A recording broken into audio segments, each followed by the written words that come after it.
मोदी जी जो है सिर्फ अडानी और अंबानी के दलाल हैं, दलाल। और अमित शाह ये तो तड़ी पार है, ये किसानों से क्या बात कर रहा है? संसद इनके बाप की है। अगर मेरे घर में चोरी का माल आ गया तो मुझे मुखिया होने के नाते अपनी गर्दन कटा देनी चाहिए। हमारी दुनिया में दो सबसे बड़े झूठे पैदा हुए और एक को तो अमेरिका ने धकेल के मार दिया और इसको अब के हिंदुस्तान धकेल के मार देगा। इन्होंने जो पढ़ाई की वो सिर्फ की हिंदू मुस्लिम की। अच्छा, हाँ, और पेपर में आ गया किसान। तो अब ये तो पता ही नहीं चल रहा है, तो फेल होने ही होने हैं। वो हिंदू मुस्लिम, हिंदू मुस्लिम, हिंदू मुस्लिम, पाकिस्तान पाकिस्तान पाकिस्तान। और इस देश का प्रधानमंत्री तीनों को इस्तीफा दे करके और जमुना में डूब के मर जाना चाहिए। मोदी जी को और योगी जी को बता देना, अभी तो हमारे कच्चे तौलिए सूखे हैं हाईवे पर, या तो बात मान ले, अन्नी तो आ रहे हैं सुखाने संसद पर। और मैं चैलेंज करता हूं, हिंदुस्तान का एक आदमी बता दे जिसने मोदी जी को चाय बेचते देखा हो या उसके हाथ की चाय पी हो।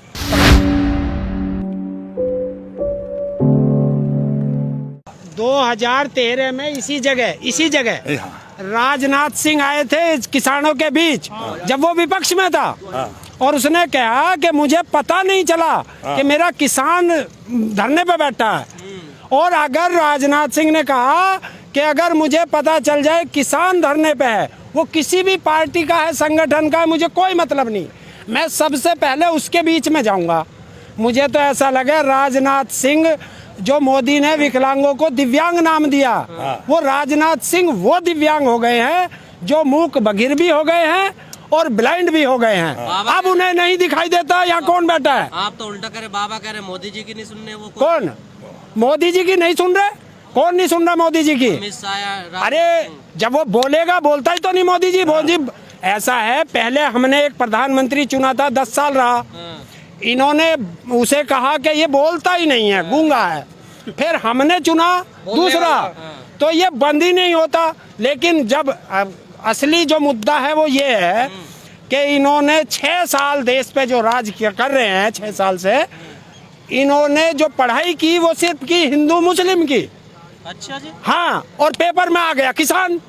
तो अब ये तो पता ही नहीं चल रहा है, तो फेल होने ही होने हैं। उसके अलावा किसानों की अगर इन्हें कोई और पेपर में आ जाए, देखिए मैं पढ़ाई करता हूँ हिंदी की और अब मेरा पेपर आ जाए इंग्लिश का, तो मैं क्या होऊंगा? फेल होऊंगा। ऐसे ही इन्होंने तो अभी तक 6-7 साल जो पढ़ाई की वो हिंदू मुस्लिम, हिंदू मुस्लिम, हिंदू मुस्लिम, पाकिस्तान पाकिस्तान पाकिस्तान। और फेल हो जाएंगे, वो तो पास होते चले जाएंगे। कौन कह रहा है? हर जगह जीत रहे हैं। देखिए मैं बताता हूँ, फेल नहीं है। अगर सुनिए, मैं ये कहता हूँ, उन्होंने ये कहा सबसे पहले कि ये खालिस्तानी है। चलिए हमने मान लिया हम खालिस्तानी थे, तो वहाँ क्यों बुला रहा है? अपने दरबार में क्यों बुला रहा है खालिस्तानियों को? वो फेल हो गया। उसके बाद अब क्या मुद्दा ला रहे? ये तो चीन से फंडिंग हो रही है, पाकिस्तान से फंडिंग हो रही है। मैं ये मंत्री ने कहा कि आंदोलन, मैं यही तो कह रहा हूँ, चीन और पाकिस्तान का। अब बताइए कहाँ है मोदी? कहाँ है मोदी? इनके पीछे किसान का बताइए। रुकिए, अगर इस देश का मंत्री, कैबिनेट मंत्री ये कहता है कि ये चीन से फंडिंग हो रही है, पाकिस्तान से फंडिंग हो रही है, इस देश की सेना मोदी जी आपके हाथ में, RBI आपके हाथ में, CBI, ED वगैरह सब आपके हाथ में। तो सुबह से शाम, आज शाम तब होनी चाहिए जब इस देश का गृह मंत्री, इस देश की निर्मला सीतारमण जो वो है वित्त मंत्री, और इस देश का प्रधानमंत्री, तीनों को इस्तीफा दे करके और जमुना में डूब के मर जाना चाहिए। उनके देश में फंडिंग आ कैसे गई है? यहाँ आ कैसे गई? अगर मेरे घर में चोरी का माल आ गया तो मुझे मुखिया होने के नाते अपनी गर्दन कटा देनी चाहिए। इसमें आ कैसे गया? और आया तो अभी तक 1-2 पकड़ा क्यों नहीं? और दूसरी चीज ये मैं बताता हूँ सही तरीके से, जो ये कृषि कानून आया, ये आया सितंबर में और अगस्त, 20 सितंबर में आया, महीना बता रहा हूँ, सितंबर में आया और अगस्त में अडानी और अंबानी के गोदाम बनने शुरू हो गए। जब कानून ही नहीं था तो उन्हें कैसे पता चला कि इस देश में ऐसा आएगा? तो ये मोदी जी जो है सिर्फ अडानी और अंबानी के दलाल हैं, दलाल। मोदी जी का नाम लो। कैसे दलाल लगते हैं? अरे दलाल, जब मुझे पता ही नहीं है कि सड़क यहाँ से निकलेगी तो मैंने प्लॉट कैसे खरीद लिया यहाँ से गोदाम बनाने के लिए। और अमित शाह ये तो तड़ी पार है, ये किसानों से क्या बात कर रहा? क्लीन चिट मिल गई ना। और अरे यार क्लीन चिट किसने दी? क्लीन चिट तो सुप्रीम कोर्ट में बैठे, इन्होंने कौन सी जो निष्पक्ष व्यवस्था है वो छोटी कौन सी है? लेकिन एक बात बताइए अंकल जी, जो ये कानून आए हैं तीनों, प्रधानमंत्री तो बड़ी तारीफ कर रहे हैं इनकी, कह रहे हैं किसानों के लिए बड़े अच्छे कार्य। बिल्कुल अच्छे हैं, बिल्कुल अच्छे हैं। अगर प्रधानमंत्री जी कहते हैं ये अच्छे हैं, मैं कह रहा हूँ ये अच्छे हैं, तो इतनी जल्दी क्या आफत आई कि 2 महीने में इसमें संशोधन करना पड़ गया? अगर अच्छे थे तो संशोधन करके किसानों के हाथ में ये कागज क्यों दिया? बताइए। उन्होंने कानून को गलत नहीं माना, उन्होंने कुछ चीजें गलत हो गई हैं उसको। और हम भी तो यही कह रहे हैं कि इसमें गलत है, सारा गलत। हम भी तो कह रहे हैं यही गलत है। और हमने क्या कहा भाई? हमने क्या कहा? अगर गलती है तो उसे सुधार लो। किसान भी तो यही कह रहा। तो उन्होंने सुधारी तो क्या सुधारा? अरे मेरी जेब से, मेरे पास 100 रुपए थे, मेरी जेब से 25 रुपए उन्होंने ले लिए और फिर कह रहे भाई तुम इकट्ठे हो गए, लो तो मैं 20 रुपए दे दूं। है तो 100 में से 25 तो लिए थे, 20 मुझे दे रहे, तो बहुत बड़ा प्रॉफिट है। और जोन से 6,000 रुपए की बात कर रहे हो ना कि 6,000 किसान को दे रहे हैं, उसमें 6,000 में मैं बताता हूँ 500 रुपए महीना पड़ते हैं। ये देश का अन्नदाता है, ये खड़ा है, कमा के दे रहा है, इसे 500 रुपए दे रहा। और जो इसका बाबा वहाँ चिलम पी रहा उसे 2,000 रुपए महीना दे रहा, चिलम पीने वाले को और कमा के खाने वाले को। और मोदी जी को और योगी जी को बता देना, अभी तो हमारे कच्चे तौलिए सूखे हैं हाईवे पर, या तो बात मान ले, अन्नी तो आ रहे हैं सुखाने संसद पर। ये बता देना।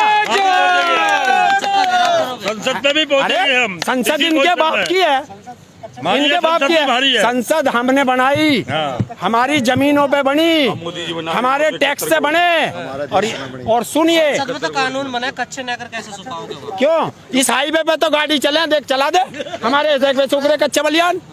तो जहाँ किसान बैठेगा, और मोदी जी कहते हैं मैं इस देश का चौकीदार हूँ, तो चौकीदार कैसे वहाँ महल में बैठा है जब उसका मालिक सड़क पे पड़ा है? कैसे बैठा है महल में? ये बात भाई, तनख्वाह हमारे पैसे की, और कहता है मैं फकीर हूँ। फकीर है, फकीर ऐसे होते हैं जो 10 लाख का सूट पहनता है? और कहता है मैं झोला उठा के चल दूंगा। झोला कौन सा देश को दिया उसने जो लेके जाएगा? कटोरा। है? लेकिन कोठी में तो आपने बैठाया ना। है? कोठी में तो कोठी में बैठाया हमने, तो निकालना भी तो जानते हैं हमें। जिस तरह हमने आपको बैठाया है मोदी जी, इस तरह निकालना भी जानते हैं। ये हाईवे हमने बनवाया था, कच्चे बनियान सुखा दिए। नहीं, आपने तो दोबारा भी कोठी में बैठा दिया उनको। थोड़ी सी गलती हो गई, मानते गलती हुई है। हाँ हमसे गलती हुई है। और दूसरी बात बताऊं, अगर हमें पता होता, ये तो थोड़ी सी हमारे बड़े बुड्ढों ने गलती कर दी कि बेटा मान लो इसकी बात, फकीर आदमी है, कर देगा काम। बूढ़े कह रहे हैं, हम कई दिन से इनसे बात कर रहे हैं कि हमारे बेटे नहीं माने, हमें तो पता है। हाँ तो वो थोड़ी गलती हमसे भी हुई और इनसे भी हुई, कैसे बैठा दिया। देखिए अगर इनकी सुन लो, अगर इनके पत्नी होती, देखिए इन बाबा के पत्नी है, इनके कोई घर में कोई बात होगी तो ये अपनी पत्नी से बात कर लेंगे। अगर मोदी जी के पत्नी होती तो उससे बात कर लेते मन की। लेकिन अगर पत्नी, किसके लिए? देश सेवा के लिए त्याग। कौन कह रहा? 18 साल की उम्र में ब्याह करके लुगाई छोड़ के भाग गया था, देश के लिए कहाँ त्याग दिया? और दूसरी चीज, आज मैं पूरे हिंदुस्तान के सामने मीडिया से बात कर रहा हूँ और मैं चैलेंज करता हूँ, हिंदुस्तान का एक आदमी बता दे जिसने मोदी जी को चाय बेचते देखा हो या उसके हाथ की चाय पी हो। बताइए। जिस टाइम देखे नहीं देखा, कौन सी मीडिया ने देखा? चैलेंज है, वो मीडिया अगर उसका एक फोटो दिखा दे या कोई एक देश का आदमी बता दे, गर्दन कटा दूं सरेआम। मीडिया में सरेआम कह रहा हूँ, तो झूठी बात है सब, बिल्कुल झूठी। और जिस टाइम ये बताता है मैंने बचपन में चाय बेची, जब वो स्टेशन बना, जिस स्टेशन में इसके दुकान है जो बताते हैं, तब मोदी जी की उम्र 28 साल थी। तो जब स्टेशन ही नहीं था तो वहाँ चाय कहाँ से बेचती? सब देखिए, देश में 2 झूठे, हमारी दुनिया में 2 सबसे बड़े झूठे पैदा हुए, और एक को तो अमेरिका ने धकेल के मार दिया और इसको अब के हिंदुस्तान धकेल के मार देगा। हाँ तो एक याडी गया, दूसरा याडी चल देगा। और दाढ़ी बढ़नी शुरू हो गई है, ध्यान रखना, दाढ़ी बढ़नी शुरू हो गई है, इतनी बड़ी दाढ़ी हो गई है, बाबा बनने का जाने का समय आ गया है। या तो रेल में या फिर जेल में। गुस्सा क्यों है मोदी जी के प्रति? मोदी जी के प्रति इतना गुस्सा इसलिए है कि देश का अन्नदाता जब सड़क पे पड़ा हो, जो हमारा पेट भरता है। और एक चीज बता दूं, देखिए आप एक बिल्कुल क्लियर लगाइए, आज मैं एक ऐसा राज बताता हूं, इनको नहीं पता, जब हम कभी हम बीमार होते हैं तो हम हॉस्पिटल में जाते हैं, डॉक्टर के जाते हैं, वो एक सुई लगाता है ग्लूकोज चढ़ाने के लिए। आपको मालूम है क्या रुपए की होती है? कैनुला बोलते हैं उसको। क्या रुपए की आती है? 20-25 तो डॉक्टर ही बताएगा। हाँ नहीं, आप डॉक्टर बताएगा, कभी जाके देना। जब वो बिल देंगे आपके हाथ में, उसको देंगे 145 रुपए MRP है उस पे। और वो पता क्या रुपए की आती है? 2 रुपए की। मैं दूंगा जितनी चाहिए, 2 रुपए की, 2 रुपए की मिलेगी। और आपको मिलेगी 145 रुपए की। और जो वो पाइप सा आवे ना ग्लूकोज की बोतल में से और उसमें लगे, उसकी कीमत है 300 रुपए MRP। और पता क्या रुपए की आती है? 5 रुपए की। ये है इस देश का, इस पे कोई नहीं बोलने का। ये अडानी अंबानी बात कर रहे हैं इस समय। ना बोलने का, गृह मंत्री नहीं बोलने का। तो ये क्यों नहीं लड़ते? अब तो रेट बढ़ के दिखे और भी किसके? इन चीजों के। हाँ, वो और बढ़ जाएंगे तो और देख लो। और दूसरी चीज है किसान। सबसे वहीं आओ ना जिस मुद्दे पे थे। नहीं, मुद्दा यही है, आखिर सरकार ने 5 प्रस्ताव भेजे, किसान नेता है उन्होंने मना कर दिया कि जब तक ये कानून जो है तीनों वापस नहीं ले जाएंगे हम सड़क पे से नहीं हटेंगे। देखिए, लेकिन सरकार का कोई रिएक्शन नहीं आ रहा। आपको 14 दिन हो गए हैं रोड में पड़े हुए, सरकार क्यों नहीं सुन रही? आखिर क्या बात? कौन कह रहा नहीं सुन रही? वो तो 6 बार सुनेगी ना, आग रगड़ेगी। और बार बार बुला रही है, 5 दफे वार्ता हो ली हैं। और जिन्हें खालिस्तानी बता रहे थे उनके पास सबूत भी भेज कानून दिया। के बारे में नहीं हो रही है, कह रही है आप आंदोलन खत्म करिए या रास्ता खाली करिए, इस पे ज्यादा बात हो रही है। हमारा कानून पे बात नहीं हो रही इतनी। रास्ता इसके बाप का है, बताओ, इसके बाप का है रास्ता। रास्ता हमारा, अपने बेटे, देश हमारा। प्रस्ताव वापस ले, रास्ता भाई खाली हो किसान कह जाएगा। रहे हैं पक्का मकान बनाएंगे। अपना अरे बना दे। वापस लेगा तो अरे, ऐसा उठेंगे। हमारी जमीन, हमारी देश, हमारा रोड, हम इस पे चाहे लैट्रिन करें, चाहे इस पे नहावें, चाहे घर बनावें। ये कौन हो रोकने वाला? चौकीदार है, चौकीदारी करे। जहाँ की चौकीदारी दे रखी वहाँ चौकीदारी करे। यहाँ कुछ छेड़ा है हमने?